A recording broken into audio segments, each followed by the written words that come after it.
World Cup-ka 2026 waxaa isku aadan Portugiiska iyo Spain. سيونكس maalin hore waxaa dheelayeen Cape Verde iyo يا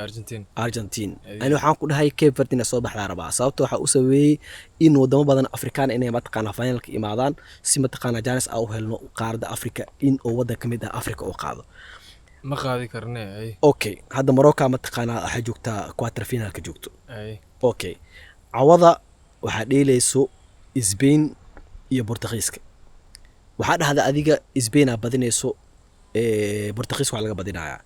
anigana waxaan rabaa inuu mataqaana Portugiiska badiyo maadaama Cristiano Ronaldo uu hadda 41 jir imaalaas yamarooyo oo raba inuu mataqaana World Cup-ka asigoo qaaday waxa ka dhiman oo kaliya waa intaas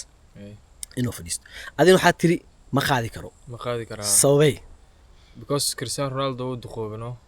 hadda qow dhima laha dad badan oo mataqaana laakiin oo dhalinyaro la dheelo رونالدو لا هذا وورلد كاب كان سعود هل قف حتى وما جنبي قول هيها وكاب فردك جنبس بدل gambis muhiim ma ahan wax taraa muhiim ah gool hayaa Cape Verde gool madali مية وحد قول هيها كاب فرد 20 مليون فلو ولا لابتي كنت كون فلو ولا ما انستغرام رونالدو كل شيء ay أوزبكستان سي وكذا لك جول لكن اسبين صعد او في رساده ada koobkan adduunka 2026 yaa ku guuleysanaysa leedahay كوب كان ارجنتينا كغوليسنيسو Argentina maadaama hadda 2022 ka guuleysatana ayada la beesanaysa والله بيسنسا Okay. حقيقه هذا الكامل ku qoran anina waxa leeyahay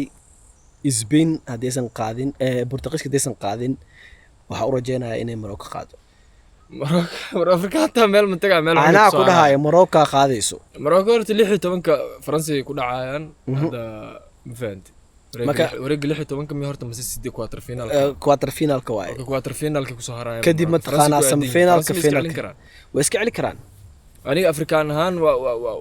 qalbiga ugu jiraan laakiin de waxtar hadii la hada fiirsi footballka da qiimeys waa laga awood badan yahay waa arkeena muuqaalka waxa soo post gareynaya